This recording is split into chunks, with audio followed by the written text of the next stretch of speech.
Hi, I'm Vicente Pinho, and welcome back to another Art Talk.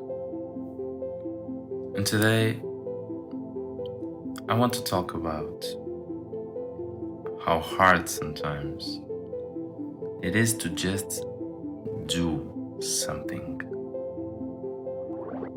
Now, this kind of correlates to the topic of the last episode, but it's hard. Once upon a time, you get to your drawing table, your desk, your living room table. I don't know where you usually work, your bedroom, your bed, whichever. You set everything up. Your iPad is turned on, or your sketchbook is open, and your pencil is sharpened. Your eye pencil is connected, and you're getting into the mindset, and you know what you're gonna draw. You're gonna do, like today's video, you're gonna do a monster for a drawing challenge. This design that you're watching me go through is a creature design for the challenge of the creature designs workshop, Bobby Rebels Discord. He has a monthly challenge where he gives us a prompt, and we design for it, and it's a little friendly challenge that happens on Discord every month. And sometimes you are just going through the motions, and you go and you go and you keep on going like you usually would, and it just doesn't click. And you do a second version and it still doesn't click, and you do a third one, feels like it's getting worse every time, and you don't know if it's about the character design, if it's about the process, if it's about the rendering that you're doing, and you don't really know what it is, but it just doesn't click at all. That's kind of what's going through my mind at the time of recording all of these things that you are watching right now. In this video, you won't be able to get to the end of it and see a prettier, almost finished painting like you usually do. You're gonna see different processes for different things, different studies, and different pieces, and one of them is on a very much it's very much a more cartoonier style that I usually go to or that I used to go to in a more automatic way. Then you have some arm studies that I did digitally instead of on a sketchbook, and some hand studies, my more than arm studies. And the other one is a second, more painterly style setup of a scene with the creature itself. And I finished some of them, but I didn't like any of them.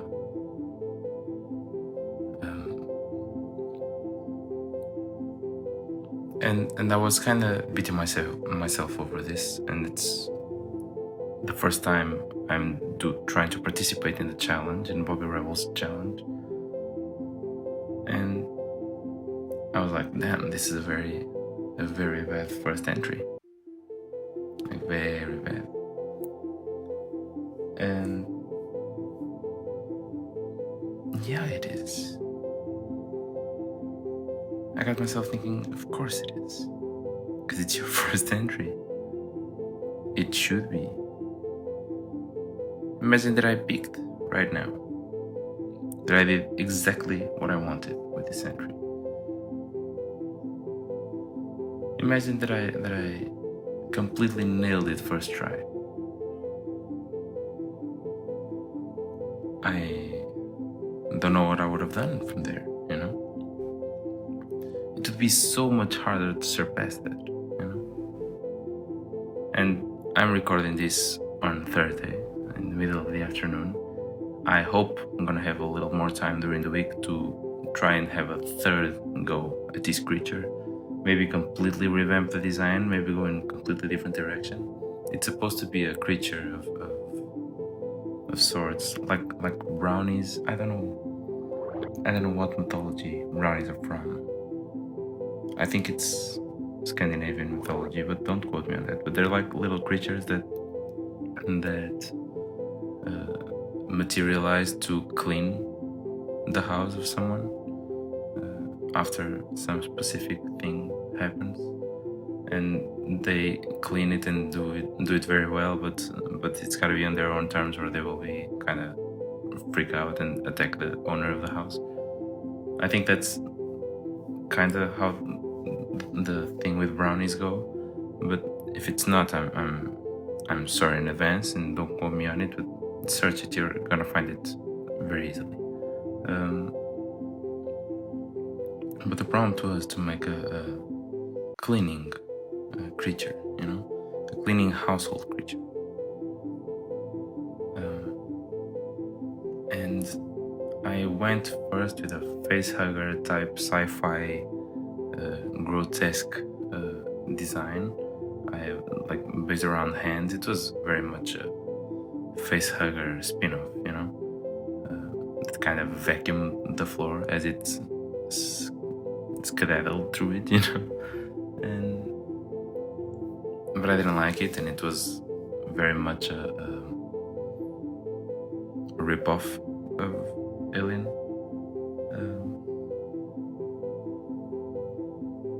And then I settled for this design. I should have done more iterations. Maybe I'm gonna go back to the thumbnailing phase and try to come up with different things. But I settled on this design. It's kind of like ugly Sphinx cat type of creature with a pot belly that just cleaning around the house with long ass arms. Kind of reminded me of the janitor from Little Nightmares 1, the video game, you know. And then it has a duster for a tail and very big eyes, kind of like a flying squirrel, so that you can see all the dust particles. That was kind of what I was going for. And it makes sense theoretically in my brain, but it just doesn't click. And I think it's one of the hardest things as an artist, probably. And it's probably one of the hardest things as someone on the path to becoming an artist, like I am right now. Dealing with those stumps on the road, you know? It's like once in a while you're encountering a boss battle, and maybe it's just when you're having a bad day, maybe when you're having a bad week, when you're having where it's just you have a bad idea and you're trying to make it work. It could also be that, you know, maybe the design just isn't strong enough, and I'm trying to force it into becoming strong enough. That maybe that's why I think I'm gonna try to go into the thumbnailing phase again after recording this video. And I'm gonna keep all of the processes of the video in this video. If I go back into the drawing and thumbnailing phase and stuff, I'll try to keep everything in the video. I might do the thumbnailing phase somewhere off camera, because it's gonna be a little more freeing for me to think about it without preoccupying with the angle and the lighting and everything. But if I end up doing another thumbnailing phase and it's not in video format, I'll try to put it here during editing if I remember, okay? For you guys to see kind of how the thumbnailing phase went and how I reached that design, okay? But I'll try to keep the whole process for this creature in this video. If it's too long, maybe I'll edit it to next week's video. But I kind of lost track of what I was saying. Yeah, but I think it's very hard to deal with these stumps on the road, you know? Because it feels so wrong, because it's not like you're entering a boss battle in a video game and you're kind of prepared for it, you know? It's not like you're playing Pokemon and you're entering a building that you don't have a clue it's a gym. You know it's a gym. You know it's going to be hard, or harder than usual. It's not like you're playing Dark Souls and you cross a fog and you're not expecting something to attack you right away, because you might be, especially once you haven't in a while. If you haven't in a while had a boss battle, you might stumble across it, and you're mentally prepared to hit your head against the wall and bleed out until something clicks, But in art, it's not that easy. You don't always have that warning, Sometimes you're trying to do something that's completely out of your league, as in like your character design, and you're trying to go into creature, deep into creature design things. Or you're an environment artist and you try to do a more architectural or industrial design, Those things, you can anticipate that you're gonna have some trouble doing it, right? But your expectations are lowered because of that anticipation. You prepare yourself for failure. You prepare yourself to reiterate and reiterate and reiterate until you get what you want, or something that satisfies you for the skill level that you perceive yourself as in that specific area of drawing and of art, right? But then there are other times where the boss battle just catches you right around the corner, like it's a horror game and you're going through a corridor and there's been corners and corners and corners and nothing has been happening yet. But then when you at a cross section, there's a monster that jumps at you and a huge health bar appears at the end of your screen, and you're like, okay, I guess this is what I'm doing now. And you have all of your health healing items have been used up, all of your sword is worn out, and you have no clue what to do with that, you don't know the character, you don't know the type of character, you don't know the hardships or the types of hardship that it's going to bring you, and you're just lost, completely lost, and trying to fumble through it in a complete panic. Sometimes in art, some drawings feel like that, and this was one of them. I'm having such a hard time going through this, and the painting process that you're seeing, or that you will see, I don't know yet at the time of editing this video, but the painting process of the second time, of a more painterly style, where he's trying to like clean a cabinet or something, that was so intense already to get into again, like it was so hard to get into that process and that painting, to start that painting after failing so miserably in the first one. In my own eyes, maybe you're looking at it and you think it's gorgeous, but you usually do art for your own standards, right? Someone tells you that they like your drawings and they like your paintings, you're like, this is the worst scribble I've done in the last 20 years, and I haven't been drawing for that long, so, I don't like it. And I hated it. I hated the first one. And the second one just kind of was so hard to dive back in, to just go with the flow. Like, okay, you failed the first time, just try again, And that's easy when you know you're doing something that's out of your reach, usually. But this is not. I grew up drawing Pokemon. I grew up drawing creatures. I grew up drawing dinosaurs. Why is it so hard to do an original creature design? And the thing is, I've been rambling now for 15 minutes about this. And the hard part is to try to calm myself down once I do face this iron wall of difficulty to surpass, and be able to just not care that much. I'm gonna go on a tangent now, but I'll come back to it. But I think this is important to explain, you know, what I'm going through and what I think a lot of people go through when doing their own art. This week, like earlier this week, I did some cleaning around the house. Actually, I did some.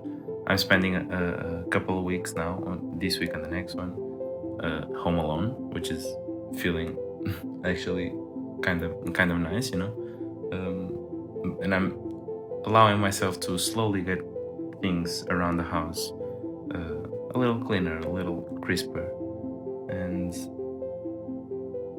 I threw some old art that I had done away, you know, some physical art that I had done away. I threw some canvases and paintings and ceramic pieces away that I did for my course, my university course. I threw them out because I was so tired of looking at them. I don't really have a place to keep them where they will keep their quality, you know, like where they won't erode with time. So, and I had no one else who wanted them, so I threw them out. I threw them away, you know. I kept them near the bins, the trash bins around my apartment building, you know. And hopefully, if someone likes the pieces, they can take them for free. I don't care. They're signed. They can do whatever they want. They can paint over it. Canvases are reusable like that most of the time, so they can do whatever they want, you know. And I had some attachment to it. They were pieces that I made at some point, right? But I had no attachment to it, as in it did not upset me to go through that process, you know. I had spoken to my mom and I was like, I'm kind of tired of seeing these here. I don't know if you have any of these pieces that you want to keep. And she was like, no, yeah.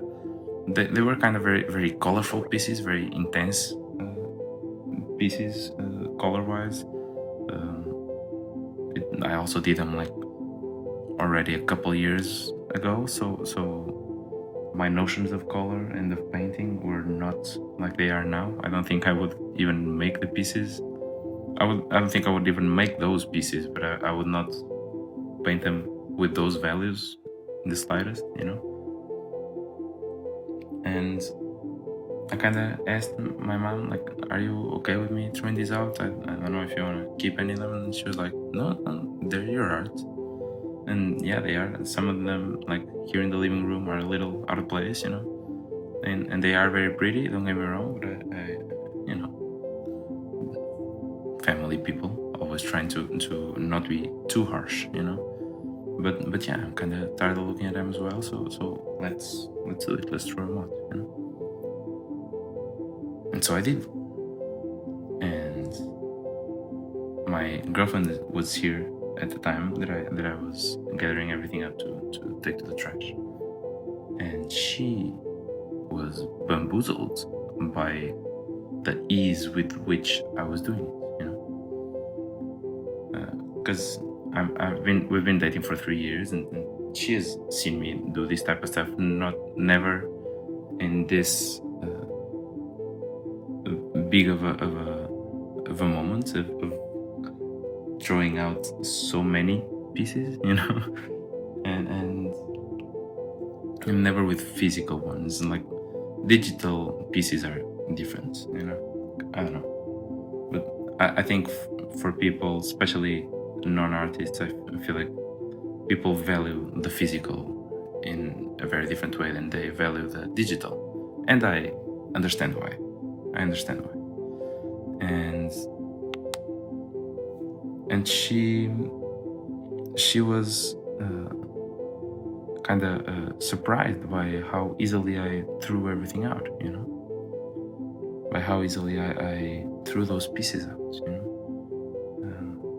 I was dispatching them without any emotional remorse, you know, and sometimes I feel like there's a process that every artist has to do and has to be able to do, of disconnecting themselves from their art. And that's very hard because I feel like the act of creating art requires a connection to the piece that you're producing, requires a connection to the process, a connection to the colors that you're choosing, like requires a reflection of yourself and of your emotional state at the time of producing that piece, in that piece, right? You can't draw a piece unless you're creating something very, very. It's different from design, like when people paint and illustrate, like you're not. You can't do it properly, I think, without some level of emotional attachment. And I think that's part of it, and I think that's a very necessary part of it, the very beautiful part of it. I think it's why art has the value that it does. I also do think you have to be able to separate yourself from your art to a very big extent, because it's the thing you're doing, it's not you. And I think what it's hardest in these moments where you face a brick wall, and a familiar brick wall, more even, like in this case where I'm trying to draw a creature and I'm supposed to be okay at drawing creatures, so I don't know why it's being hard, like, especially when there's this familiarity to the brick wall that you're facing. I think you have to be able to say, okay, I'm just having trouble with this drawing, I'm failing at this drawing, I'm not failing at myself. You have to be able to disconnect yourself completely from what you're doing in that instance. Because failing at a drawing, or failing at a piece, failing at a creature design, failing at a character design, failing at writing a novel, failing at writing a couple of pages, or having a chapter that's not going well, failing at shooting a shot for a movie or a film, failing at all of these is not the same thing as you failing at what you do. It's a failure. Stomping is not the same thing as a bump on the road, Crashing into the wall is not the same thing as scratching the car, You didn't completely break the direction of your car just because you had a small minor accident, And it's not even a small minor accident, it's a red light that kind of surprised you because you didn't see the lights before and you had to stop more abruptly, It's just an inconvenience.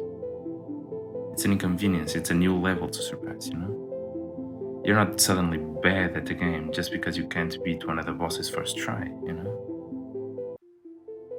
You're not suddenly bad at dancing because during a rehearsal you sprain your ankle and you fall, You're not suddenly bad at theater because you forgot a line, And I believe that to surpass all of this, you have to be able to both disconnect yourself from what you're doing and trust yourself with who you are. Because I gotta trust myself, not as an artist, but as a resilient person, to do what I gotta do, to keep trying. It's just a drawing that's not going well. Scrap it. Try again. Okay, don't draw Dusty Boy, draw the facehugger one, see if it goes better. Or go back to the thumbnail phase. You know how to do that. Why are you stomping yourself over a bump? Just try again. Keep trying again until you nail it,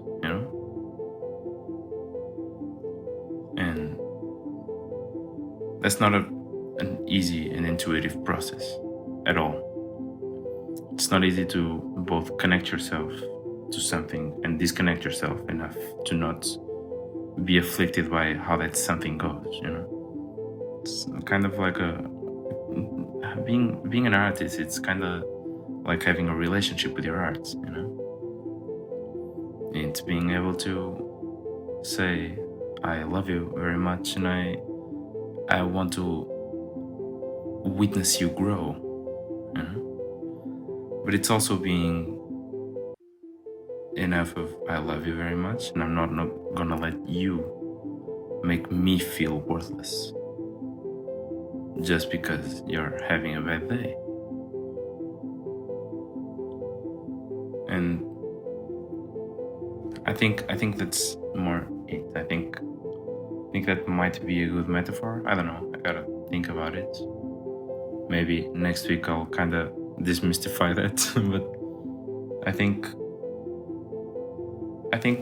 being an artist is more like having a relationship with your art than pouring yourself into your art. At least when you're doing it in a healthy manner. I do think some genius minds of our art history had some trouble making that difference. I do think the idea of the romanticized artist life that pours itself into its heart and it's completely incomprehensible to the rest of his community kind of ruined the way we look at this career. But you should have a healthy relationship with your art. You should surround yourself by healthy relationships, especially the ones you think and want to last long. And if you want to be an artist for the rest of your life, maybe don't throw yourself forth into the thing that you're doing. Because if you do, every time a bad drawing comes out of your hands, you're gonna start seeing yourself in a very bad light. And that's not necessarily true. You don't become evil because you had a bad day and insulted someone who didn't deserve it. You become evil if you then insult yourself and on the next day keep insulting people because you're mad at yourself and you don't forgive yourself or apologize to the other people.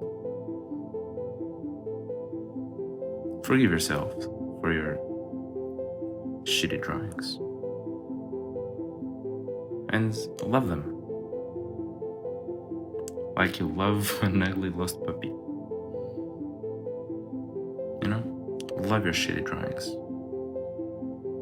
They're teaching opportunities, and if you distance yourself and go catch some air and get a coffee, get some water, and come back to look at your drawings with a more clear mind and clear view of things, you might actually understand what was being so hard in the first place.